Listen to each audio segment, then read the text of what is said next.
सुरू असलेल्या संचारबंदीमध्ये काही प्रमाणामध्ये बदल करण्यात आलेत। त्यामध्ये पाचपावली, शांतीनगर, लकडगंज, सक्करदरा, इमामवाडा या ठिकाणांची संचारबंदी पूर्णपणे उठवण्यात आलेली आहे। त्यामुळे थोडाफार नागपूरकरांना दिलासा आपण म्हणू शकतो, कारण काही ठिकाणच्या संचारबंदीमध्ये शिथिलता दिली आहे, तर काही ठिकाणची संचारबंदी पूर्णपणे उठवण्यात आली आहे। नागपूरकरांना दिलासा देणारीच ही बातमी म्हणावी लागेल। संचारबंदी कुठे उठवण्यात आली आहे? नागपूरमध्ये पाचपावली, शांतीनगर, लकडगंज आणि सक्करदरा या ठिकाणी संचारबंदी पूर्णपणे उठवण्यात आली आहे। इमामवाडा इथली सुद्धा संचारबंदी पूर्णपणे उठवण्यात आली आहे। नागपुरातल्या या 5 ठिकाणी जी संचारबंदी लागू होती ती आता पूर्णपणे उठवण्यात आली आहे, तर जी शिथिल करण्यात आली आहे संध्याकाळी 7 वाजल्यापासून रात्री 10 वाजेपर्यंत नागपूरमधल्या कोतवाली भागातली संचारबंदी शिथिल केली आहे। गणेशपेठ आणि तहसील या भागातली संचारबंदी सुद्धा काही अंशी शिथिल केली आहे। त्यामुळे नागपूरकरांना दिलासा म्हणावा लागेल। आज यशोधरा नगरचे पोलीस स्टेशन ठाणा आहे, तिथे जे कर्फ्यू आहे ते पूर्णपणे लागू आहे आणि कोतवाली, तहसील आणि गणेशपेठमध्ये आपण थोडक्यात रिलॅक्सेशन दिलेली आहे। रात्रीचे 7 ते 10 वाजता रिलॅक्सेशन राहतील। नंतर जे आपले लकडगंज, पाचपावली आणि शांतीनगर पोलीस स्टेशन आणि सक्करदरा पोलीस स्टेशन तिथून कर्फ्यू आपण हटविला आहे।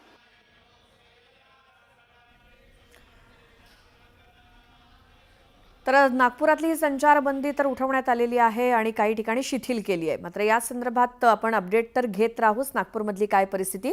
तर पुढची बातमी एक सविस्तर बघूयात।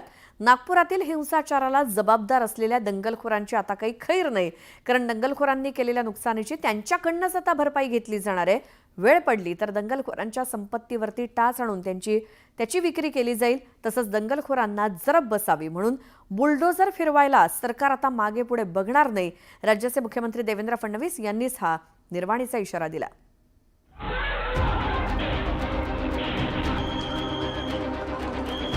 ज्या लोकांनी ही घटना घडावी किंवा ही घटना ॲग्रिवेट व्हावी म्हणून पोस्ट केलेली आहे, त्या सगळ्यांना दंगेखोरांसोबतच सहआरोपी बनवलं जाणार आहे। आता जे काही नुकसान झालेलं आहे हे सगळं नुकसान दंगेखोरांकडनं वसूल करण्यात येईल। महाराष्ट्र में हम लोग अपने तरीके से कार्रवाई करते हैं। जहाँ बुलडोजर चलाने की आवश्यकता होगी वहाँ चलेगा।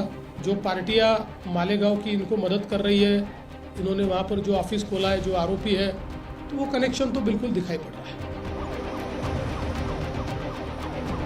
नागपूर हिंसाचारानंतर मुख्यमंत्री आणि गृहमंत्री देवेंद्र फडणवीस पहिल्यांदाच नागपूरमध्ये आले। पोलीस आणि प्रशासनातल्या अधिकाऱ्यांची तातडीची बैठक घेत त्यांनी खडा न खडा माहिती जाणून घेतली।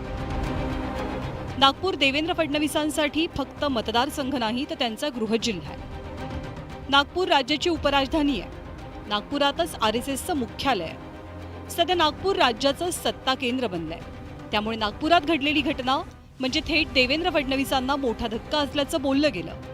याच पार्श्वभूमीवर देवेंद्र फडणवीसांनी आजच्या दौऱ्यात दंगेखोरांवरच्या कारवाईचा ॲक्शन प्लॅन सांगितला।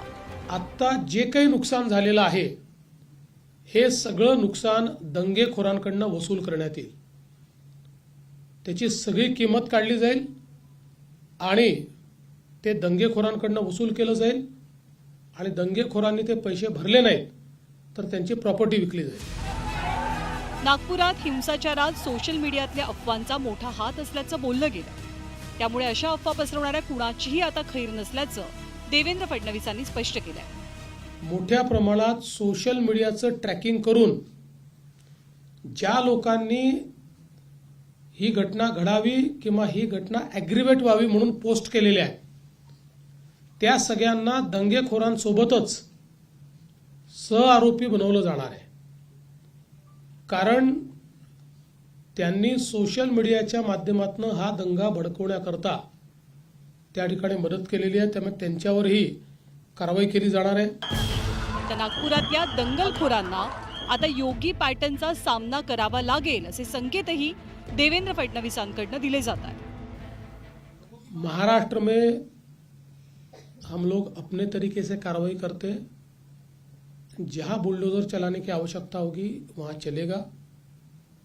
जहाँ गलत काम होगा उसको रौंदा जाएगा, किसी को बख्शा नहीं जाएगा।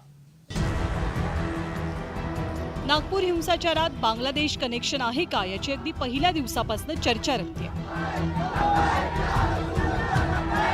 याबद्दलही देवेंद्र फडणवीसांनी आज क्लॅरिटी दिली. बांगलादेश कनेक्शनचा पोलीस शोध घेत असले तरी हिंसाचारामागे मालेगाव कनेक्शन फिक्स असल्याचं त्यांनी सांगितलं. इसमें बांग्लादेशी एंगल है या विदेशी हाथ है, ऐसा कहना इस समय उचित नहीं होगा जब तक उसकी पूरी जांच नहीं हो जाती.